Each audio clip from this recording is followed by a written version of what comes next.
Polling isn't there, but the intensity is for Democrats. Right, the intensity is there. If the Democrats can say this is about Donald Trump, the Republicans have a real problem on their hands. But I tell you what, here's why. If it comes about North Korea and growing economy and all these other different things. Stewart's coming out in a minute, but here's one of the reasons I have him as the favorite. There's people that I talk to, Chris, who have told me they're voting for Corey because, look, let's just give him a shot and see what the hell happens. And that's not an unreasonable argument, right? He's been running for statewide office. He says, put me at the top. I can get all these people out. I'm going to fight. I'm going to be a fighter. Well, he's never gotten the nomination. And I've heard people say that are not Stewart people say, I'm just going to vote for the guy to see what the hell happens. I mean, if you keep going on the same path, you end up in the same place, that's a big L by your name. That's a very strong argument. That's why that people kind of go, okay, just see what he does. Just see what he does. Yeah. I mean, he's 0 for 2 right now in getting the nomination. Right. And people might just say, look. See what he does. Just give it to him, see what happens, and then be done with it. Yeah. See at that point, you're 0 for 3, you're done. Yeah. See what he does. There's a compelling argument for that. Well, at least if he's a nominee, the campaign is going to be interesting. I think it's the way people think when it comes to making those decisions. All right, speaking of Corey Stewart, he is joining us now. He's on the line. We are live at the Dave Bratt Breakfast. This is the John Fredericks Radio Network, your Godzilla of the Truth in America. We're with Chris Saxman from Virginia Free, former House of Delegates member, my co-host for the day. It's Friday, and joining us now, Corey Stewart, the leader for the nomination, for the Republican nomination for U.S. Senate that'll be decided in a June 12th open primary. 3 candidates in it. Stewart, Prince William County Chairman, the favorite. E.W. Jackson, who we've got in third place. 39 days away. 39 days away. Just check. And Nick Freitas, House of Delegates member, Nick Freitas, and Corey Stewart with us now. Chairman Stewart, good to have you with us. Good morning. Thanks for having me on. All right, look, so you went to Washington yesterday, and you had a press conference in front of the Republican Senatorial Committee. We had one of our representatives there from the John Fredericks Radio Network. We appreciate you having that, Corey. And basically you said 3 things that I want you to just expound on today. One, you said you thought that the Republican Party of Virginia tried to rig the nomination for Nick Freitas and against you. And secondly, you thought the Republican Party was in cahoots with the whole thing. And third, you said that Nick Freitas is a really nice guy, but you called him a stooge of the establishment. That's a pretty strong word for a guy that is an ex-Green Beret, to call him a stooge. Do you regret that remark? No, it's the truth. Look, he is a nice guy. We're using him. And this is not about... what this comes down to is the NRSC, National Republican Senatorial Committee, working together, with the RNC, the LPD. They're all in it together to, they've been undermining the Trump agenda. They're trying to keep Trump candidates off the ballot. They don't support his agenda. They may say so publicly, but, you can tell that they're very reluctant. They're trying to do anything to try to keep me off the ballot. They've said so. They've said that to the Washington Post. They were quoted by the Washington Post a few months ago.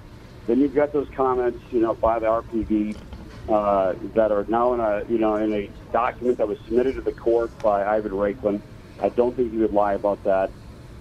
So look, I'm just reporting what's already out there, but that's all right.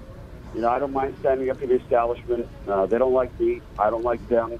But the Republican establishment in Virginia, they're 0 for 9. They haven't won a statewide election since 2009. They've lost every single one of them. They want to keep trying to pick the candidates, trying to pick, these boring establishment Republican candidates who keep losing in Virginia because nobody wants to come out and vote for these guys because they don't stand for anything, and that's why we keep losing in Virginia. So, look, I think that's one of the arguments. I've got you as the favorite right now to be the nominee. Just what he said.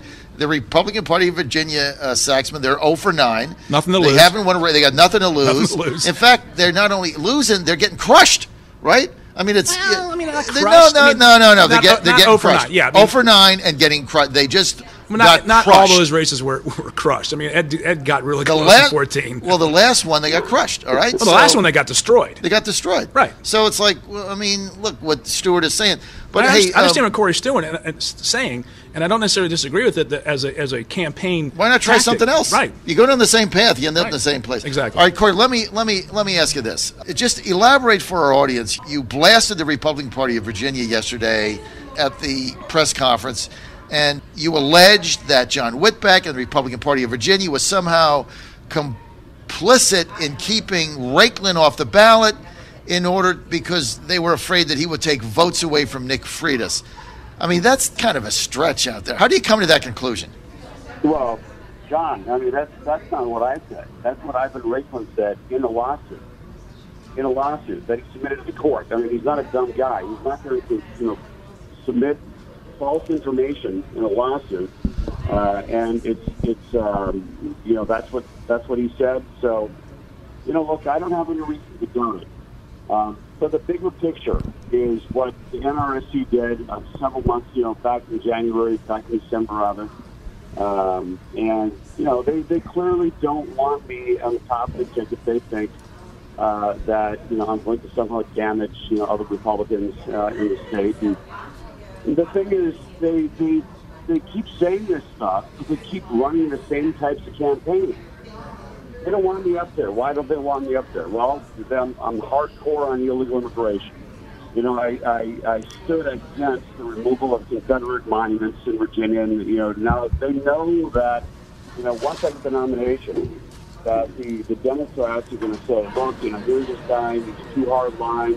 They're going to bring out, they're going to call me a racist, a bigot, all that other garbage that the left always does, and they think that's going to somehow hurt other Republicans, not just in Virginia, but across the country.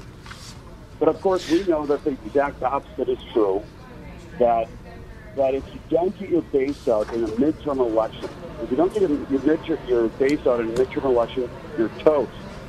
And they keep thinking that what they've got to do is, move to the center, move toward the left, offer up these milquetoast Republicans like we did in 2000, all these other years. Then, of course, what you know is that when you do that, you lose the Trump base. Mm-hmm. The only guy that's going to be able to get the Trump base out is me. And, I'm going to roll out the red carpet for President Trump. Those other guys won't. We know that. I'm going to be able to give the red meat to the base. We're going to get the turnout very, very high. And the last thing I would argue is this. If you're looking for somebody, the establishment says, well, we need somebody who can win in Northern Virginia. Well, there's only one candidate who wins elections in Northern Virginia, and that's me. I've won 5 of them. 4 of them countywide directly as chairman of the Board of Supervisors in the second largest locality in the state, 465,000 residents, 55% minority. And I win this county in Northern Virginia 4 times by increasing margins as a hard-line Republican because, in part, I get the base out. So I want to get back to what you just said. You said that the National Republican Senatorial Committee has tried to rig this nomination against Corey Stewart. What facts or evidence? I mean, that's a pretty serious allegation, Corey. What facts or evidence do you have to justify that? Well, in the Washington Post article from, I think it was January 7th, which quotes somebody at the NRSC, and it says that they don't even care if they win. They don't even care if they beat Kane. They just don't want Corey Stewart on the ballot. So it's right from the horse's mouth. Mm. That's not rigging something. That's just maybe they would rather have someone else. They have that ability. Well, that's true. They might favor one candidate. Yeah, maybe they favor a candidate. But if they do something structurally in the campaign to favor, then that would be. They endorse people, Corey, all the time. McConnell's packed. They typically stay out of primaries, though, especially in open seats. They make endorsements, and everybody gets mad when they do, but they do make endorsements. But look, okay, so they made an endorsement. You don't like it. I just got to read you a text here we just got from John. But that helps him with the base in a primary election, because if Mr. McConnell is heading the thing up, he can run against Mr. McConnell. If the senatorial committee wants to back Nick Freitas, who cares? I think that I don't think that's particularly helpful. I don't think that's helpful. Look, I got a text here from John Whitbeck, Corey Stewart, who says, to quote President Trump, there's no collusion. This is a total witch hunt. Just wanted to get Whitback's thing in. Well played, John. Yes, Corey Stewart running for senator. But Corey, look, I mean, I guess the bottom line is there's a fear of other Republicans I've talked to, and they say, look, if Corey Stewart's at the top of the ticket, he's going to wipe out 3 seats. Dave Bratt in the 7th, Taylor in the 2nd, Comstock in the 10th. Corey, that seems to be the issue with some people. How do you respond to that? Well, ask yourself, look at Barbara's seat, for example. Look, if she wins the nomination, she's going to have a real problem with, I mean, do you think that Barbara Comstock is going to be able to get out the Trump base? I mean, do you think that, she's been very critical of the president. She's been very, very negative. She's voted against, the repeal of Obamacare. She's done a lot of things that the Trump base really doesn't like. If you have, somebody like her, somebody who's, more establishment, somebody who's backed by the establishment at the top of the ticket, running for U.S. Senate, what is the Trump base going to do? Well, they're going to do what they did in 2017. They're going to stay home. And, so it's not a question of whether or not, the person at the top of the ticket is going to be the same, is going to the same vein as, Barbara Comstock or Scott or any of these other guys. What you want is somebody who's going to bring a different part of the Trump, of the base out to the election. Because even if they don't like Barbara, if the Republicans are coming out to vote for the Trump base, they're going to vote for Barbara over a Democrat. But if it's somebody else who doesn't bring up the Trump base, well, they're never going to come out in the first place, and that's going to hurt her. She needs somebody who's going to be able to generate, the more, the hardcore conservative voters out there. That's what she's going to need, and frankly, Scott's going to need that too if he wins the nomination. Do you think the president should fire Mueller? Yes, I do. I think that this investigation is turning into a fishing expedition. They're just looking for something, anything. I mean, when you raid, the president's, attorneys, files, which is it's just way over the top. They've gone way beyond the scope of the original investigation. For that reason, either Congress or the president need to say, look, enough is enough. We're going to curtail this thing. Are you going to the Harrisonburg Convention on May 19th? I haven't decided yet. All right, if you come, we're going to be all day. Will you come on our show? Because the last time you come on our show in Harrisonburg, that was the Harrisonburg, the heist where they threw you off the ballot.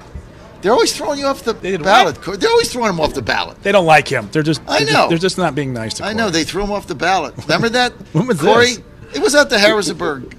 In 16? We had a deal. He was a chairman. We had a deal, and then Cuccinelli came in and screwed the pooch. And they threw Stewart off the ballot.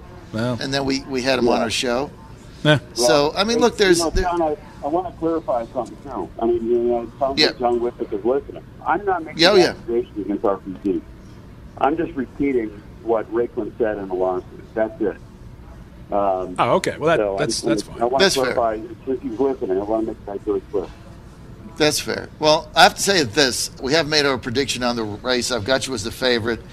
But from a media standpoint, just strictly media, Corey, I have to say you as a nominee would be a hell of a lot of fun to cover. I'll tell you that. That's content galore. That is content galore. I mean, there's not a day is going to go by. And I would turn it It's going to write itself. Because I'm in so many national markets now. I just turn it into a national race. Because it would be fun. Every day, Stewart will be saying something. Oh, especially if it were Tim Kaine. Running against Tim Kaine? Oh, the former VP nomination. You would never run out of material. Oh, my God. So, that's just from a just a selfish standpoint. Oh, to be back in the blogging business, right? Just from a selfish standpoint, Corey Stewart is a nominee. I mean, it'll be. This is Twitter heaven. He's going to say something. This is Twitter heaven. Otherwise, it'll be like the Ben Klein campaign. You can't find him on a milk cart. Well, I mean, let's be honest. Here's the Ben Klein campaign. June 3rd. If I don't say anything, I'll come in second and win. How the hell do you win a race doing that? Running in second? Yeah, his whole campaign is don't say anything, don't talk to the press. Don't have any positions on anything. He's just talking to his delegates. Come in second, and I'll win. Well, I mean, the problem, though, the hell kind of a campaign is that? Whoever wins the Senate nomination in Virginia for the Republicans, and I think Corey is ahead. You never know. He's got 39 days to close this thing out, and I don't think money's that big of a factor in this kind of a race. Everyone would prefer to have a lot more money on hand, and these guys just don't. I mean, let's be honest. And Tim Kaine on day one is going to have about a $12 million lead. So what else can you do? But you got to fight. You got to go fight. Well, Corey's going to fight. You got to fight in free and earned media, which Corey has done a pretty good job. One thing about Stewart is he's going to fight, right? He's going to fight. Well, I mean, you're fighting for media hits and media impressions. You're fighting for name recognition. Well, when you get to the polls, fight. Well, this is not that. I think he's going to win. We lean Democratic, but it's not there yet in the state. The people will tell you that something has to happen to beat Stewart. That's my assessment. Oh, in this race, in the primary, absolutely, something has to happen, absolutely. And I don't see it right now. And it's Freitas is running the Ben Klein campaign. This is the John Fredericks Radio Network. That is the most boring thing I've ever seen in my life.